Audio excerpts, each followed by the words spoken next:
Hola, ¿cómo está? En esta noche de 28 de septiembre acá del 2021, completamente en vivo por TN23, su programa de análisis a la medida. Bienvenido, y así como es bienvenido usted, también por supuesto, Sandy, bienvenida tú. ¿Cómo estás en esta noche? Muy bien, Julio, muy buenas noches. Gracias a ustedes por permitirnos informarle y acompañarle así con el análisis de las noticias que marcan la jornada. Y por cierto, la vacunación es una de ellas. Claro, porque fíjate, Sandy, y esto era previsible, ¿no? Dificultad para vacunar en el interior de la República. ¿Te parece si tomamos esto como primer tema de análisis? Por supuesto. Veamos entonces por qué hay algunos vecinos que no se quieren vacunar. Vamos al contexto.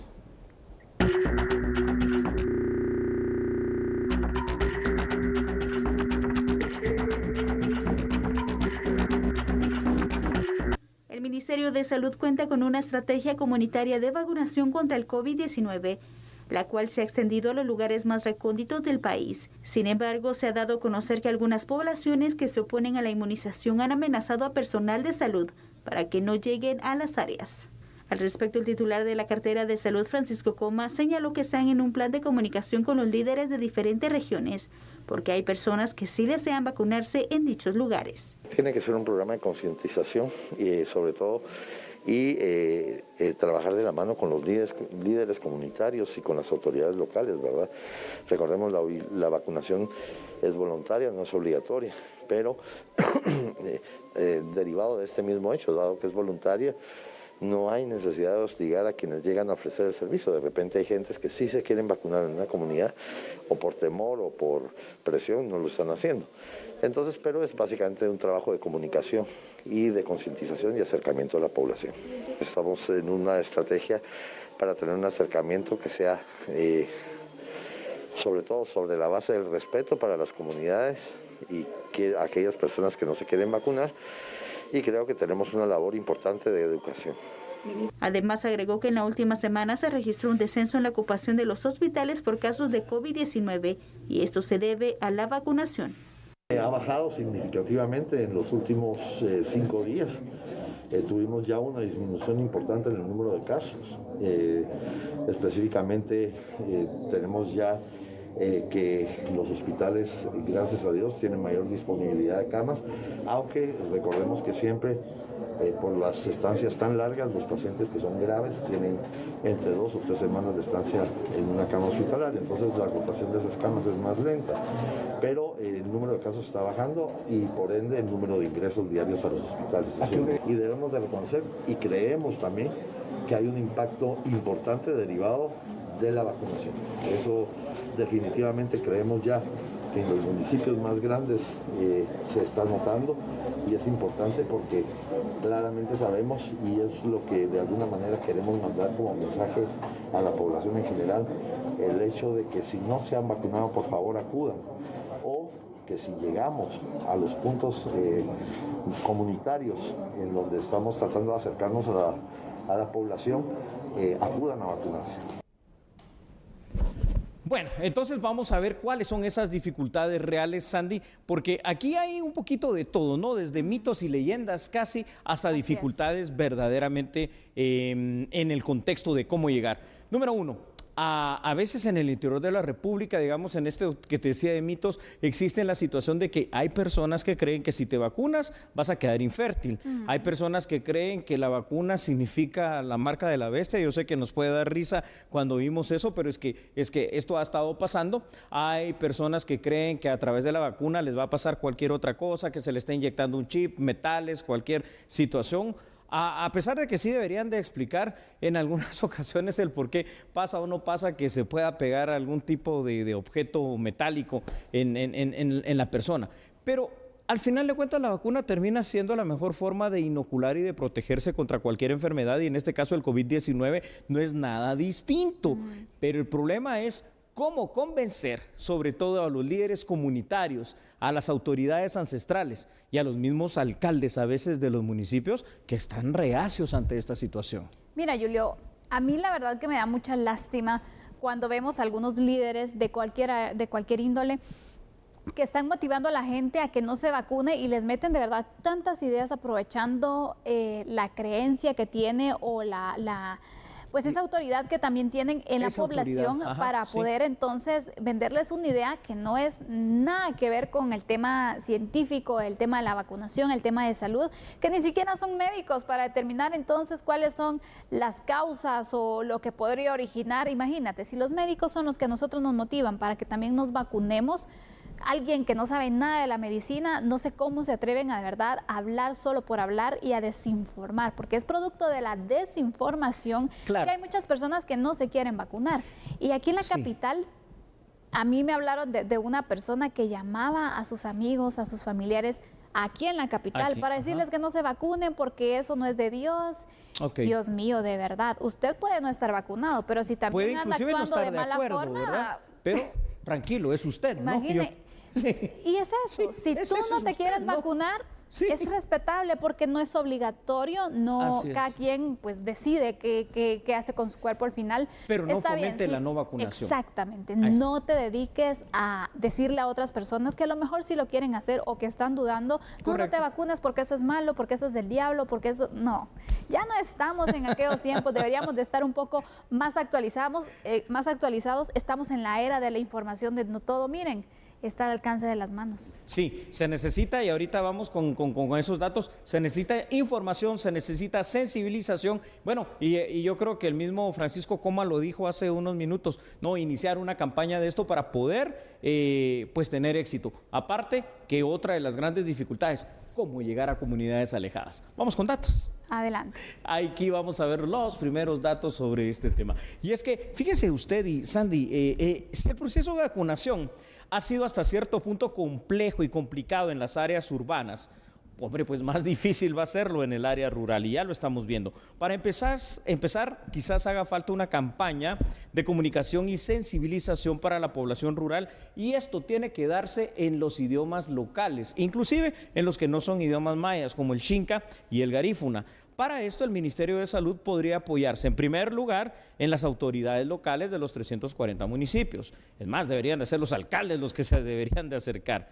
Los alcaldes deben jugar también su rol protagónico para facilitar a la población el proceso de vacunación. Y es que fíjate, Sandy, que en el área rural hay un montón de radios comunitarias, un poquito piratas, no hay que decirlo también, para ser bien claro, pero estas radios comunitarias podrían ayudar en ese proceso de informar qué es el COVID, por qué es importante la vacunación y a dónde hay que acudir. Y por supuesto armar brigadas para llegar a aldeas, a caseríos y a lugares donde es difícil el acceso y empezar a poner la vacuna. Mira, Julio, yo la verdad que, no sé, tal vez lo hemos Dime, hablado dime. aquí, probablemente ya vamos a caer mal para Yo creo que algunas sí. autoridades municipales, pero se tiene que decir.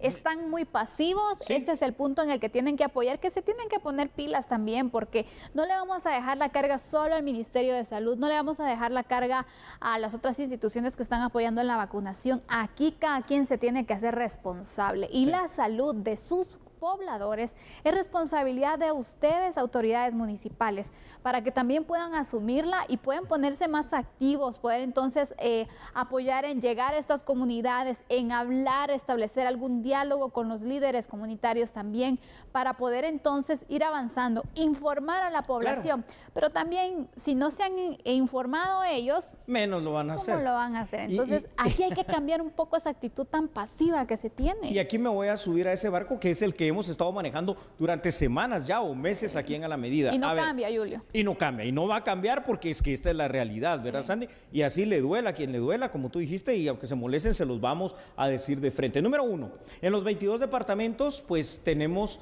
gobernadores. Yo creo que los gobernadores también deberían de tener un papel más activo. Totalmente de acuerdo. Tú me vas a preguntar por qué. Es que ellos tienen ahí los consejos de desarrollo local. Entonces, los consejos de desarrollo local pueden ser también otro medio. Los alcaldes, ni digamos, ¿no? Porque al final de cuentas ellos terminan siendo la representatividad local, pero pareciera ser que aquí los alcaldes están así como grandes espectadores y es más, de pronto son otras instituciones las que están apoyando un poquito más. El Ejército de Guatemala ha tenido un papel también que hay que aplaudir, ha sido protagónico, está ayudando, está apoyando. Creo que ahora que se está incluyendo al IX, esto es bueno, pero también considero, y este es el momento para decírselos a ustedes, todos aquellos que dicen que son defensores de derechos humanos, bueno, que hay un derecho humano, es el derecho a la salud, entonces también creo yo que también varias organizaciones no gubernamentales podrían ponerse al servicio, ¿verdad?, de las autoridades de salud para tratar de apoyar en ese proceso de brigadas que vayan comunitariamente a hacer esta vacunación. Y al final de cuentas también el Ministerio de Salud, fíjate Sandy, o los mismos alcaldes podrían armar brigadas de voluntarios que sepan obviamente vacunar para empezar a hacer la visita. Pero si se quedan de brazos cruzados esperando que, bueno, algún día va a llegar la vacuna, sigan quedándose así, señores, pero realmente es su responsabilidad. Exactamente, Julio. Mira, aparte de las campañas de comunicación que se pueden hacer para poder llamar a la gente para que se vacune, aclarar también las dudas y aclarar cuáles son los mitos que existen de la vacunación y descartarlos completamente. Yo creo que aquí también cuando no nos están supervisando, cuando no nos están controlando, no nos ponemos las pilas. Sí. Pero cuando tenemos entonces una supervisión constante, yo creo que ahí nos podemos accionar. ¿Y a qué voy a esto? En el Congreso de la República hay una comisión de salud. En el Congreso de la República hay distintas bancadas. ¿Por qué no empezamos a citar a los alcaldes para que rindan cuentas de cómo va el avance de la vacunación de sus municipios? Tal vez ahí sí se preocupan, ¿no? Correcto. Citemos alcaldes, citemos a gobernadores, hagámoslo por regiones para no estar uno por uno, la región occidente, la región suroccidente, la región norte, centro y la oriente. Y entonces que rindan cuentas. Claro. Bueno, hay que hacerlo. Vamos con otros datos, ¿no? Porque aquí parece que no se quieren mover algunos que deberían de hacerlo. A su vez, Sandy, hay que implementar, y estamos dando ideas, y nosotros no somos los que tenemos que resolver esto, pero damos las ideas. Otro tipo de estrategias. ¿Cuáles, me dirás tú? Las brigadas de voluntarios, por ejemplo, para la vacunación, que pasen y visiten de casa en casa, en los municipios, en las aldeas, en los caseríos, en los cantones.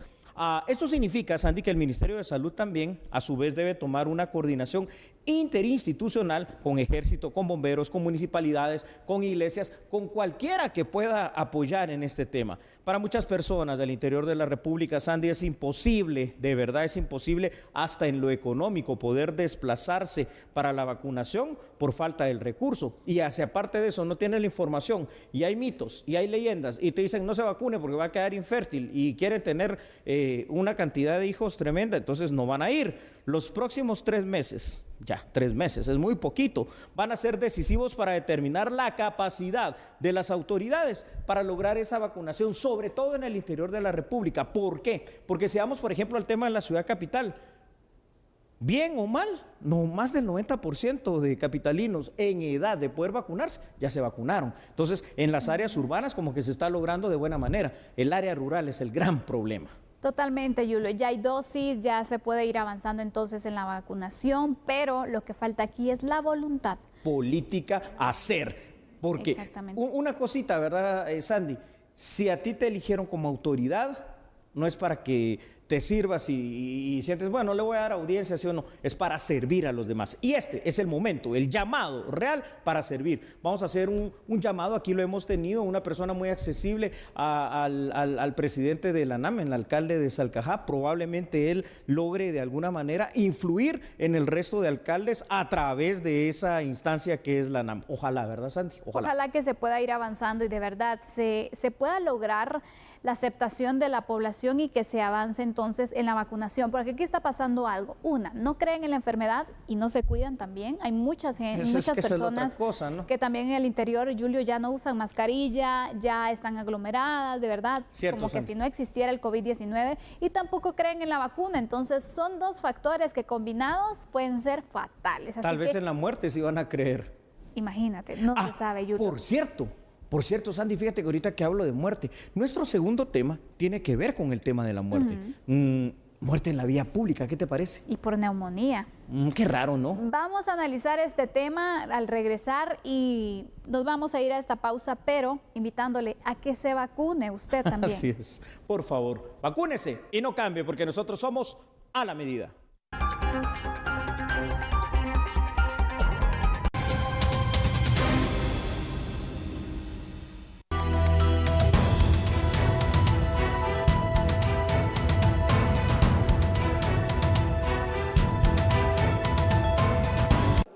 Cuando llegan a INASIF y se nos pide una necropsia, pues es la necropsia la que va a determinar la causa de muerte.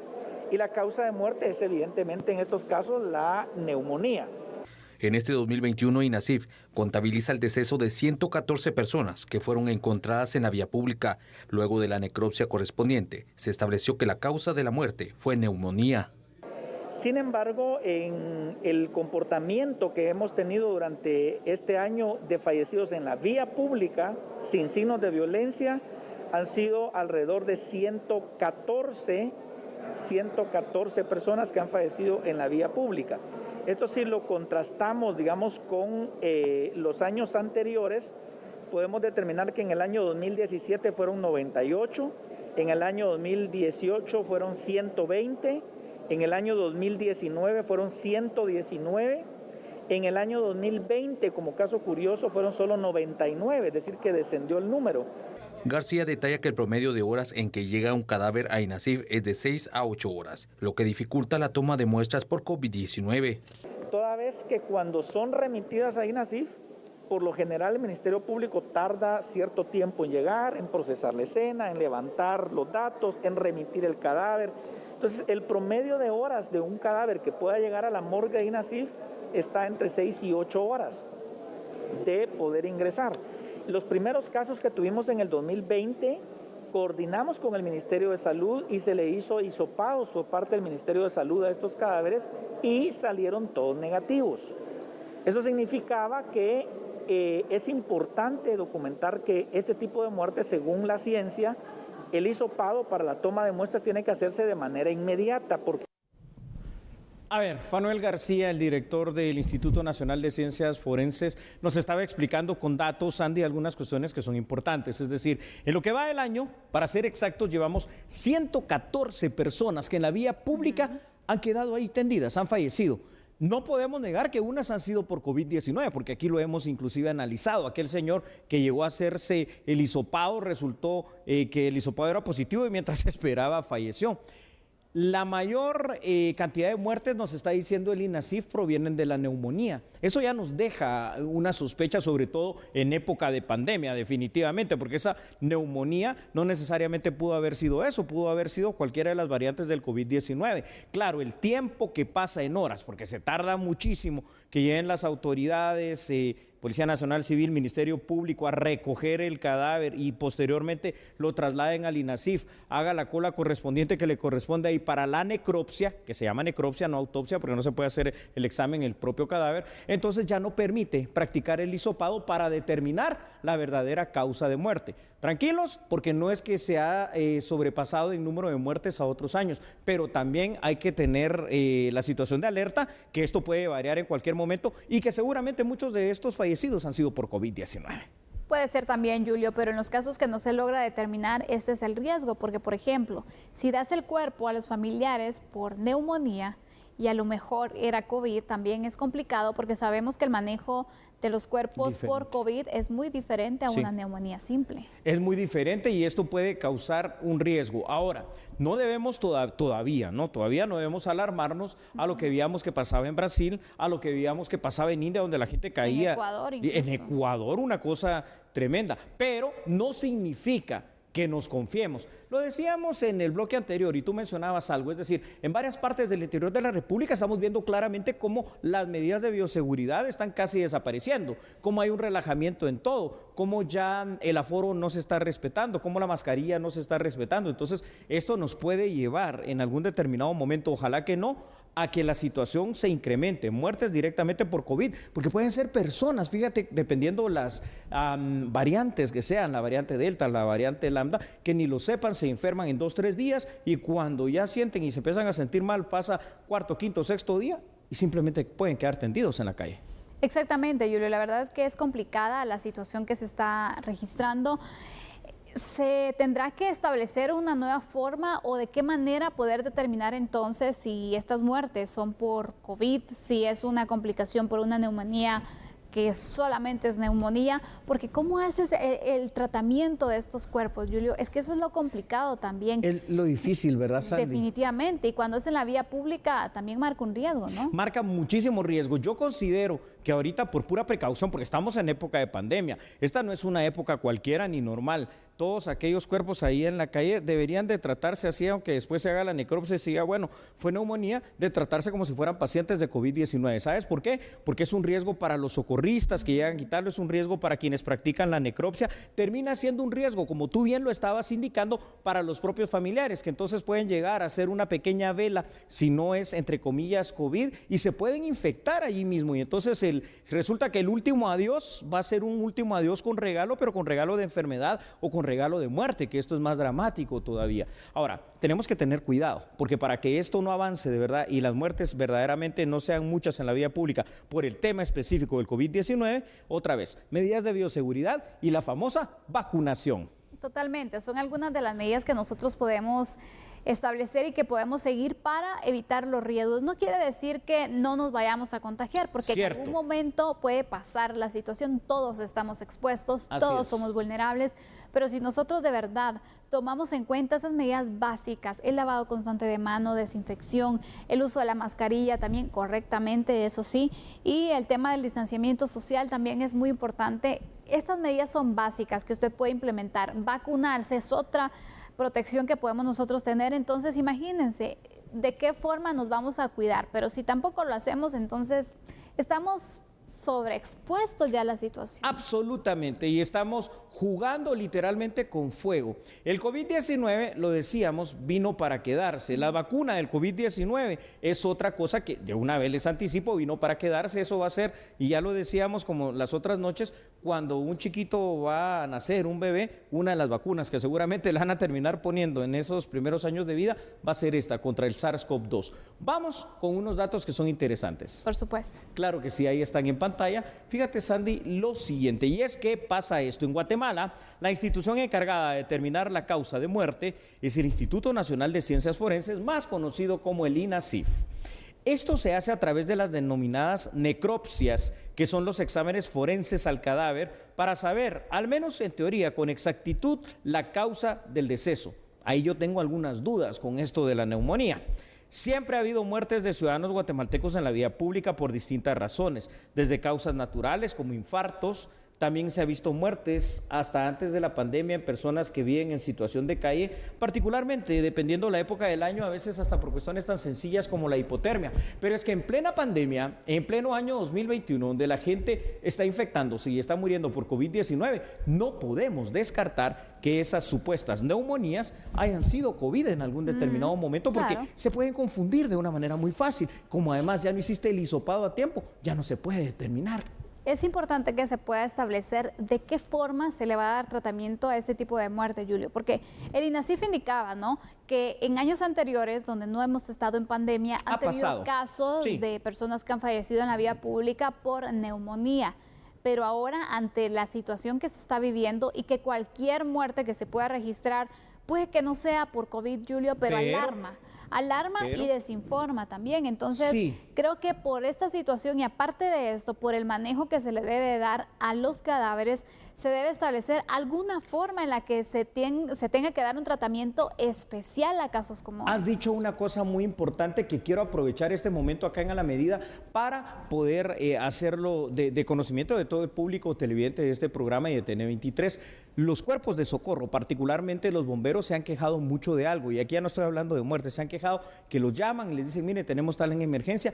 Cuando llegan al lugar de los hechos es un paciente COVID, y entonces la gente hace mal desde ahí, porque ellos no es cualquier unidad la que los va a trasladar, son unidades especializadas de bomberos que llevan su equipo de protección. Lo mismo que estamos viendo en ese tipo de situaciones, lo mismo debe pasar para el tratamiento de estas muertes. Por el momento, yo creo, ¿verdad?, en lo personal, Sandy, que todavía no debemos alarmarnos, pero sí hay una alerta temprana, una alerta roja de que algo puede estar pasando.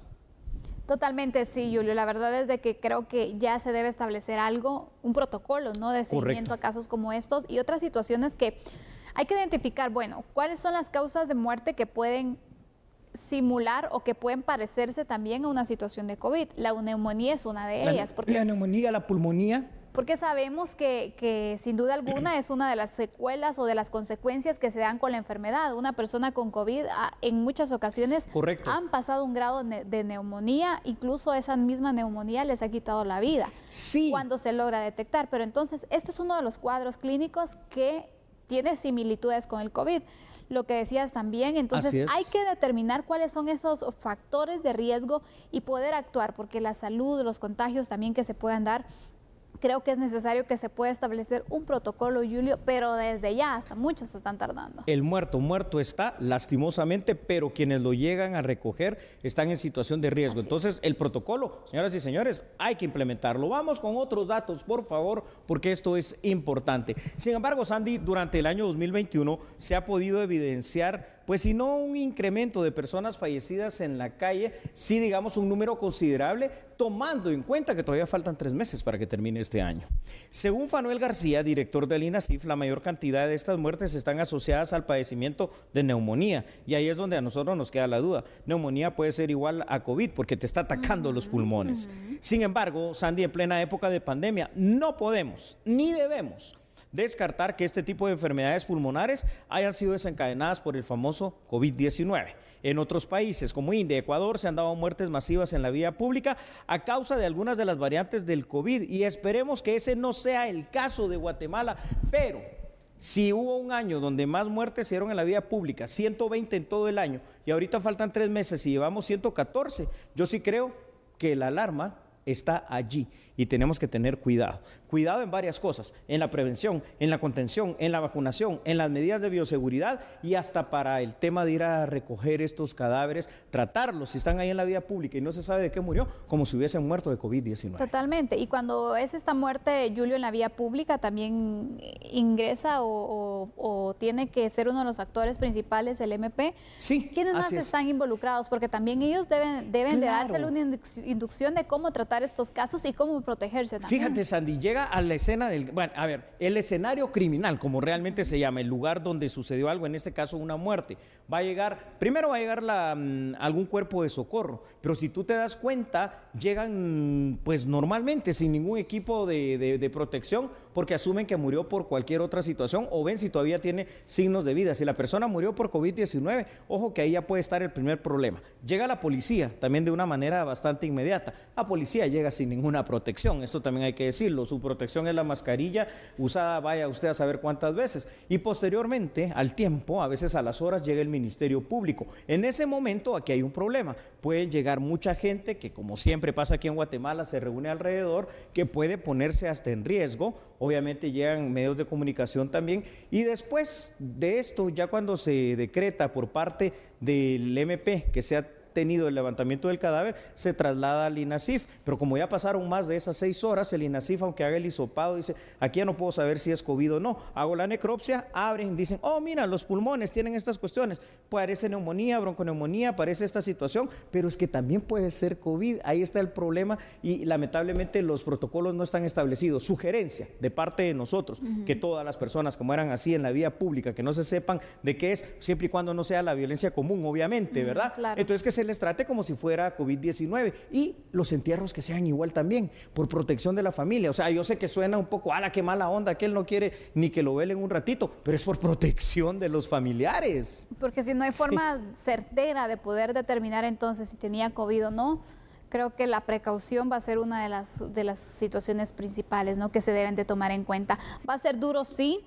Sí. Pero sin duda alguna es una forma también de ir preveniendo los casos también, ¿no, Julio? Eso es correcto, Sandy. Bueno, ahí dejamos para que usted analice esto y saque las mejores conclusiones en casa. Muchas veces aquí en A la Medida, particularmente tu servidor, me lo atribuyo y doy el mea culpa, pero porque de verdad creo que esto es cierto, se ha hablado de un actor ausente. Hoy son los líderes comunitarios de Ixtahuacán, Santa Catarina, Ixtahuacán y de Nahualá en Sololá, que dicen, ¿y dónde está la PDH para mediar en nuestro conflicto? La población está sola, no hay nadie que defienda sus derechos. Todo esto lo vamos a estar analizando, y sobre todo las declaraciones que dieron a conocer hoy ante el Congreso de la República. Todo esto al regresar de la pausa. Así es, no cambie. Recuerde que nosotros somos A la Medida.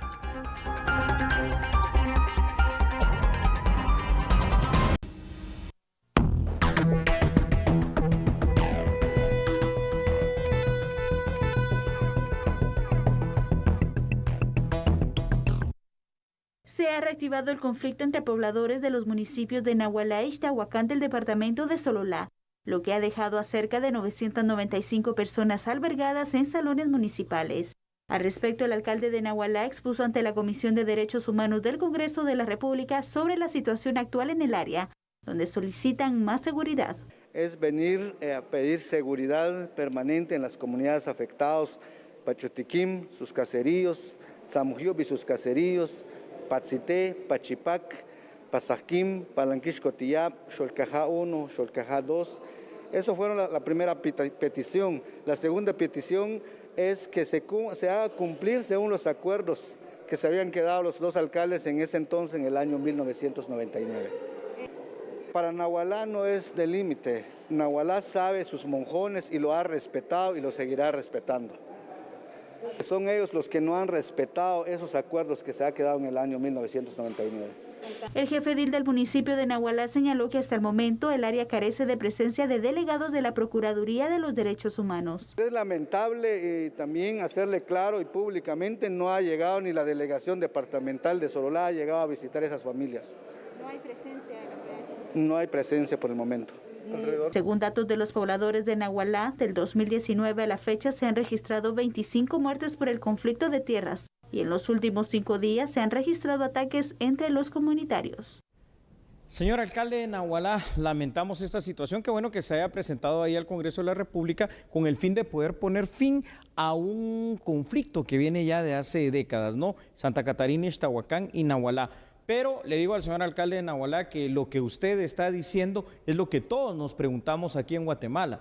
¿Y dónde está la Procuraduría de los Derechos Humanos? Es decir, ¿para qué nos sirve esa institución si cuando debe cumplir funciones de velar por los derechos humanos no está? Y ustedes se preguntarán, ¿y qué función tiene aquí la PDH? Bueno, se los voy a comentar. La Procuraduría de los Derechos Humanos tiene una unidad de mediación. ¿Qué es la mediación? Uno de los 7 mecanismos alternativos de resolución de conflictos mediante la cual puede reunir a ambos pobladores y tratar de mediar para llegar a una solución. Pero evidentemente a esta institución y sobre todo a quien la dirige, parece ser que este conflicto donde se han perdido vidas no le interesa. Aparte de la mediación, Julio, que es muy importante para poder establecer algún mecanismo de resolución de conflictos, porque esta situación cada vez está peor, pero si se sigue dejando como eso, con que ya no se puede hacer nada y con que el conflicto ahí está, ¿quiénes van a ser los afectados? Los pobladores, quienes van a seguir entonces lamentando a sus seres queridos que mueran en medio de ese cruce de balas, que de verdad está muy intenso. Terrible. Y que es importante que alguien pueda mediar y para buscar una resolución a este conflicto de forma pacífica. Pero aparte de eso, ¿quién está verificando el cumplimiento de los derechos fundamentales de la población, tanto de Nahualá como de Santa Catarina y Ixtahuacán? Nadie, Sandy. Es que de verdad, fíjate, a mí me da cólera algo, fíjate, y lo voy a hacer bien claro acá, se moleste quien se moleste institucionalmente. La Procuraduría de los Derechos Humanos como institución, yo no estoy diciendo que es una mala institución, debe de existir, pero debe existir para ayudar. Pero lo que pasa es de que actualmente, ya al menos en esta actual administración, se ha dedicado más a temas personales, se ha dedicado más a temas políticos, más a temas ideológicos, que de verdad a temas que puedan ayudar a las víctimas. Y por eso, si tú haces una encuesta, de verdad, antes la PDH salía bien evaluada, ahora la PDH sale muy mal evaluada, porque la percepción, y esa percepción se convierte en realidad, y hoy lo está ratificando el alcalde de Nahualá, que está haciendo un llamado pues para que se presente el delegado de la PDH. Hay delegados en los 22 departamentos de que se defiende por parte de la PDH los derechos, pero de los victimarios. Señoras y señores, hay que defender los derechos humanos de las víctimas, y pobladores de Nahualá y de Santa Catarina y Ixtahuacán son víctimas de este conflicto. Totalmente. Vamos con unos datos, Julio, para poder entonces verificar más acerca de este conflicto y cómo la ausencia de la PDH también no ayuda a resolver ni a buscar ni siquiera una esperanza para los pobladores. Claro, con mucho gusto, y los vamos a ver en pantalla en este instante para que podamos analizarlos. Uno de los conflictos más álgidos entre municipios que se viven en la actualidad, Sandy, es el que enfrenta a Santa Catarina y Ixtahuacán contra Nahualá allá en el departamento de Sololá. este conflicto aparentemente, fíjate, por posesión de la tierra, ha de tener otras causas estructurales que han impedido su solución, porque si solo fuera eso yo creo que ya estaría resuelto. Se han hecho esfuerzos por instancias como la Comisión Presidencial de Diálogo para tratar de llegar a una solución pacífica. Sin embargo, esto no le ha sido posible y a los comunitarios de estos lugares lo que están reclamando es la no presencia del delegado de la Procuraduría de los Derechos Humanos, o sea que hasta nos están diciendo tácitamente, así según las declaraciones de los comunitarios y del señor alcalde de Nahualá, que verían con buenos ojos pues la participación ahí mediando del delegado de la PDH. Entonces uno se pregunta, ¿y el jefe de la PDH por qué no los manda? ¿O por qué no manda una comisión de aquí de la capital? ¿Por qué no manda un equipo élite precisamente para la resolución de conflictos a efecto de que se puedan integrar hasta otros actores de la sociedad, la PDH, los alcaldes, las iglesias, y se pueda llegar a una resolución? No, simple y sencillamente como Poncio Pilato, siempre la PDH lavándose las manos. ¡Qué terrible! Difícil, Julio, porque esa ausencia de verdad está afectando de gran manera. No estamos diciendo que la PDH sea la culpable del conflicto que existe, porque esta situación, bueno, ni siquiera se entiende por qué es que no se logra finalizar. Hay muchos factores que están inmersos en esta situación, pero sí el papel importante que tiene la PDH y que de verdad lo debe de empezar a poner en práctica para poder entonces de esta forma tratar de mediar entonces con los dos actores, porque aquí las autoridades se ven, porque está el alcalde de Nahualá, está también la autoridad de Santa Catarina y Ixtahuacán. Se nota que existe una voluntad para poder esclarecer este punto y buscar entonces una resolución pacífica. Sí, la PDH es culpable de no estar. Vamos con unos últimos datos, por favor, en este tema, y es que, Sandy, esto es extraño, porque la PDH tiene toda una unidad dedicada a este tema de la resolución alternativa de conflictos, particularmente el llamado mediación. Llama la atención que cada vez que se vulneran derechos fundamentales de los guatemaltecos, resulta ser uno de los grandes actores ausentes esta institución de la PDH. Autoridades comunitarias, municipalidades, iglesias, la misma PDH podrían ser mediadores en este conflicto que lleva décadas. Quizás sea necesario que las autoridades de Nahualá e Ixtahuacán requieran de una manera formal la presencia de la PDH, pues es obligación de esta institución apoyar, no es una opción. Totalmente no, Julio, no es una opción, es una obligación, y esperemos que de verdad este llamado que hace incluso las autoridades locales puedan hacer reflexionar a las autoridades de PDH en lo necesario que es que se puedan activar. Nunca es tarde, pero hay que hacerlo ya. Así es. Bueno, ahí tiene usted esta situación. Vamos, mientras tanto, a la pausa. Te pregunto, ¿con qué regresamos, Andy? Tenemos noticias nacionales que usted debe conocer, pero después de la pausa se las daremos entonces en su resumen de noticias aquí nacionales. Así es, entonces ahí estamos. No cambie porque nosotros somos a la medida.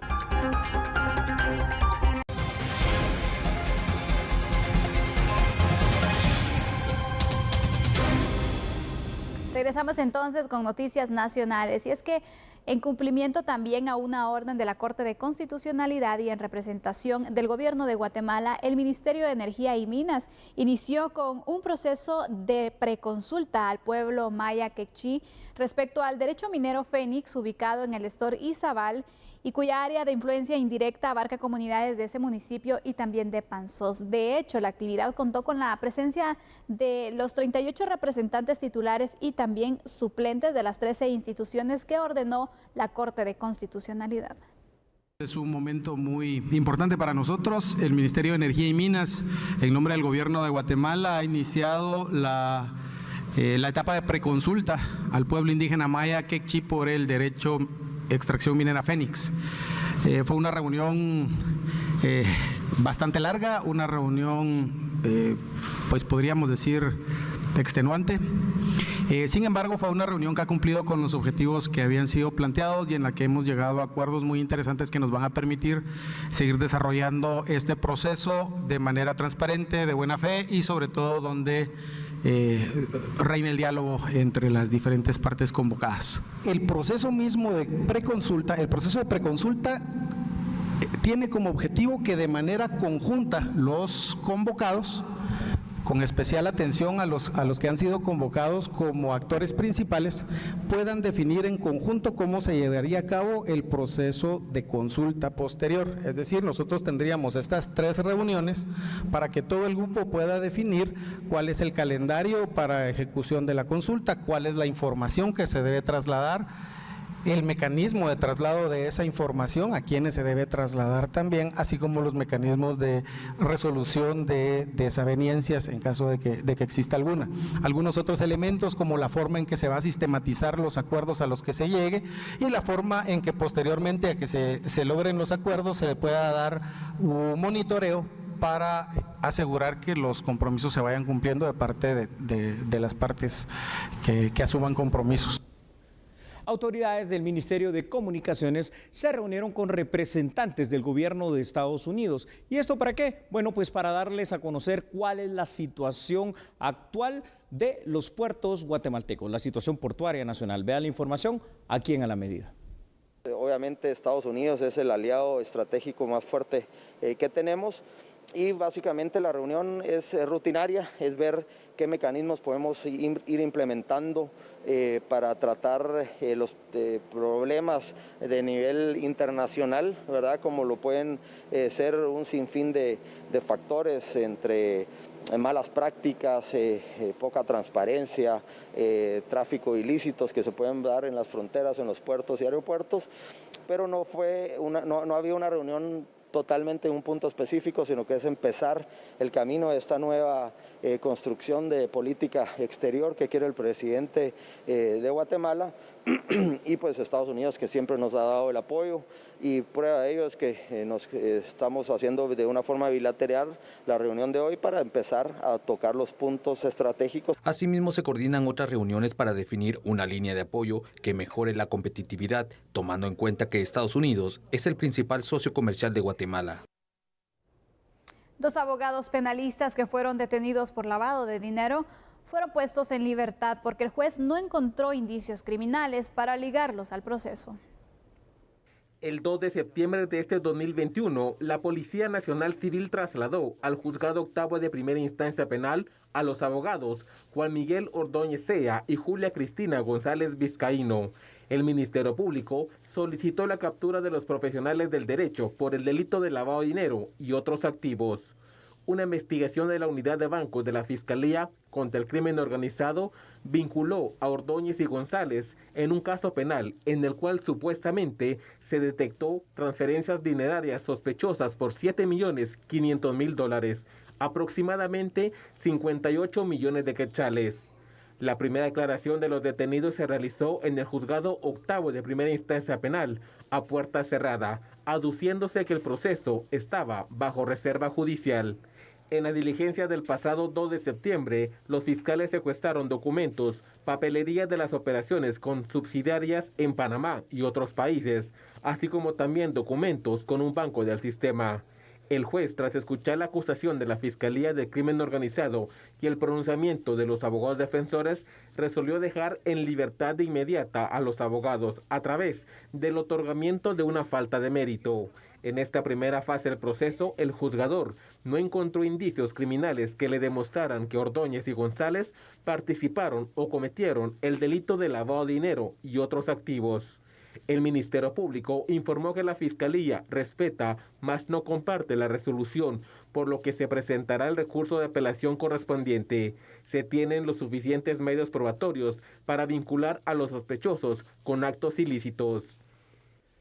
En otra información, el canciller guatemalteco Pedro Brolo recibió la visita de su homólogo del país de Serbia. La reunión sirvió para abordar diferentes temas comunes a ambos países. Por favor, vea la información aquí en A la Medida. Los funcionarios abordaron temas económicos, de atracción de inversiones, política, cambio climático, cooperación, migración y turismo. Además, conversaron sobre las principales acciones implementadas para combatir la pandemia del COVID-19 en ambos países. La reunión forma parte de la visita oficial del canciller de Serbia a nuestro país del 28 al 30 de septiembre. Nos congratulamos por el éxito que ha tenido Serbia, que ha sido un ejemplo en la recuperación y crecimiento económico Queremos ver más dinamismo en el comportamiento de nuestras exportaciones e importaciones, así como las inversiones que puedan generarse a futuro a través de alianzas estratégicas de mutuo interés. Esperamos que las limitaciones que nos puso la pandemia del COVID-19 se vayan levantando y se logre facilitar los viajes entre los ciudadanos de nuestros países. Nuestras naciones amigas y hermanas, el año 2022 celebrarán 140 años desde el establecimiento de las relaciones diplomáticas, lo que representará una oportunidad adecuada para profundizar aún más nuestras relaciones bilaterales. Aprovecho esta oportunidad también para felicitar a vuestro gran Estado y a vuestra gran nación el bicentenario de vuestra independencia. Desde el 1 de julio de 1882, Guatemala y Serbia mantienen relaciones bilaterales. Bueno, finalizamos esta noche con las noticias y el análisis. Recuerde que lo esperamos mañana porque habrá mucha información que debe conocer, siempre en sintonía de TN 23. Eso es correcto. Buenas noches, Sandy. Buenas noches a usted. Chao.